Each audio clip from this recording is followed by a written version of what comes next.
So after the doctor put the thermometer in his mouth and he took it out and he checked it and he said it reads normal. So the writer did not have temperature, fever. That obviously, how could he have temperature or fever? Because he was actually not suffering from appendicitis. He was just acting. So let me feel your stomach once more. So when the doctor has checked, there's no fever, so he gets a doubt again and he says, let me check your stomach once more. Ouch, I screamed when he touched the vital spot. So again, when the doctor touched that vital spot, vital is important, that means the appendicitis place, and when the doctor touched that place, again he made that sound, moaning sound, and cried out loudly.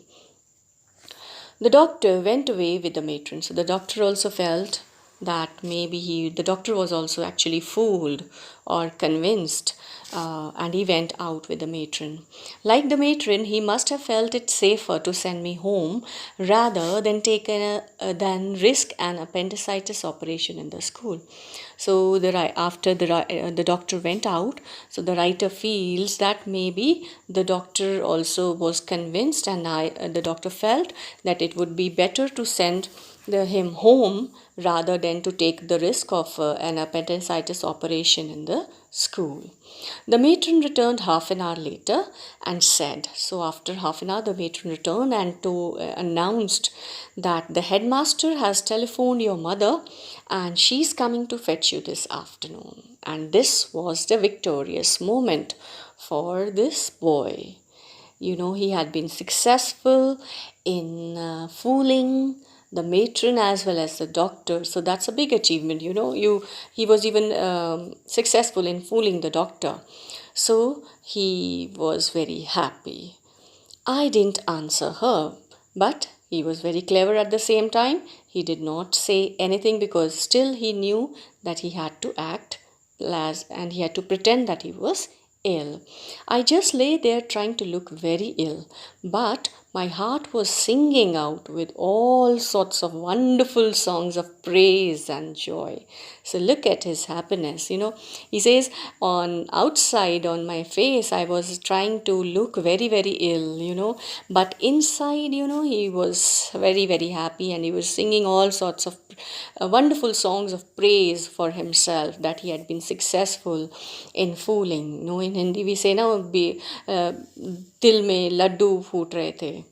So we come to the 32nd paragraph now. I was taken home across the Bristol Channel. So then the mother came and she took him home across this name. This is the name of the play. And I felt so wonderful at being away from the school that I very nearly forgot I was meant to be ill. So the moment he was out of school and the moment he reached home, he was so happy that he almost forgot that he was supposed to be ill, or he had to act as if he was ill. That afternoon, I had a session with Dr. Dunbar in Cardiff. So naturally, the mother took him to another doctor in this place which is called as Cardiff, and I tried the same tricks all over again. And with this doctor also, the writer tried all the tricks which he had tried there in the school. But Dr. Dunbar was far wiser and more skillful than either the matron or the school doctor. But here, this doctor, Dr. Dunbar, was very wise, far more wiser and far more skillful. He was better than the doctor and the matron of the school. So that means he was able to detect his lie.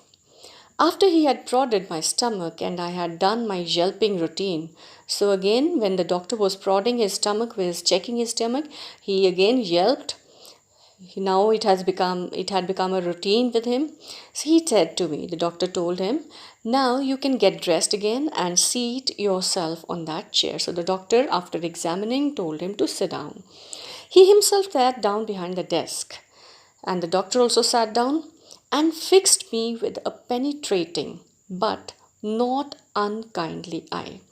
So when he sat, the doctor stared at him.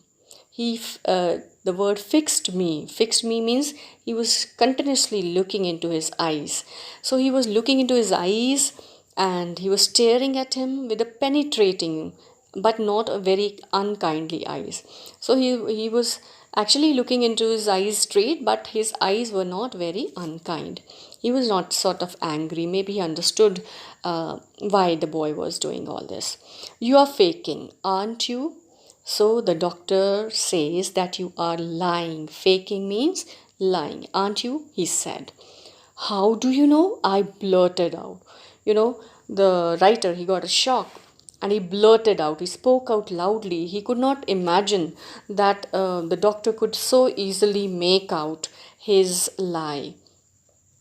Now the doctor says, because your stomach is soft and perfectly normal. So that is what he had examined, that your stomach is very soft and normal, he answered.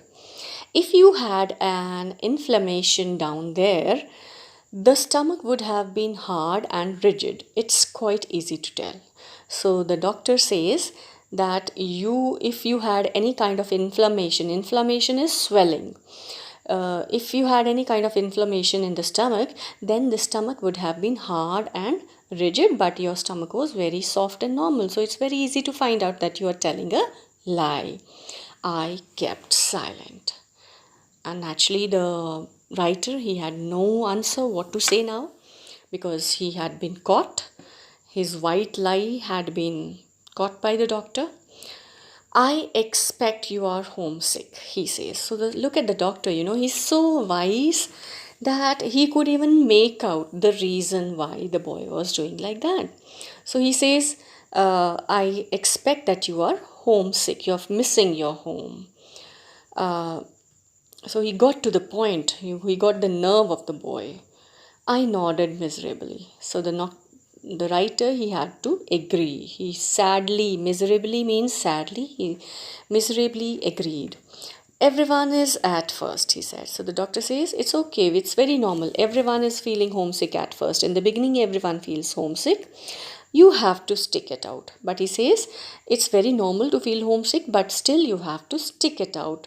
That means you have to continue to face the difficulties of life, If we take it present day situation, every one of us is feeling like that. Sometimes we get sad because of the situations that we cannot go out and there's fear all around. But we have to stick it out. We have to face it with courage and with patience. And then we will definitely come out as a winner. And don't blame your mother for sending you away to boarding school. And now the doctor tells him that you don't blame your mother for sending you to the boarding school. She insisted you were too young. So he says that your mother was again and again saying that you were too young to go to a boarding school at this age, but it was I who persuaded her. So it was the doctor only who had persuaded her, made her agree by again and again requesting her. So it was I who persuaded her, as it was the right thing to do, because he says, because I felt it was right for you to go to the boarding school at this age. Life is tough, and the sooner you learn how to cope with it, the better for you. So he gives him an explanation. He says, life is not easy, life is very tough, and it is better the sooner we learn how to cope with it. Cope with it means deal with it. It is better for us. What will you tell the school? I asked him, trembling. Now the writer, he was trembling, he was shaking with fear because his his lie had been caught. And he says, what will you tell the school people why I did like that? And what will you tell my mother also? So he was shaking with fear. I'll say you had a very severe infection of the stomach. So the doctor is very supportive. He understands. He does not want to put the writer into trouble. He says, so I will support you. I will say that you had a very acute infection in the stomach, which I am curing with pills. So you are undergoing a treatment with pills. Pills are the tablets which we take. He answered, smiling. And he was smiling. It will mean that you must stay home for 3 more days. And then he makes it clear that it means that for 3 more days you can stay at your home, you can enjoy with your mother and with your family, and but after 3 days you'll have to go back, and then next time you will not try anything like that. So, but promise me you won't try anything like this again. Your mother has enough on her hands. So he says, in the future, please don't do anything like this because your mother already has so much on her hands. She is more than busy without having to rush over to fetch you out of schools. So he says your mother is very busy, so don't trouble her that every time she has to go to your school to fetch you from there. I promise, I said I'll never do it again. And then the writer promises the doctor, and he says, okay, I will never do it again. So I hope you liked the story. It was a nice one, you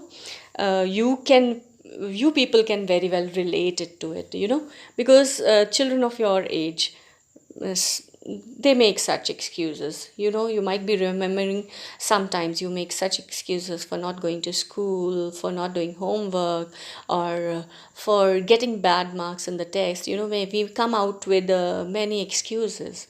So this story is just related to your age, and I hope you like it. So just read this chapter again, and bye for now.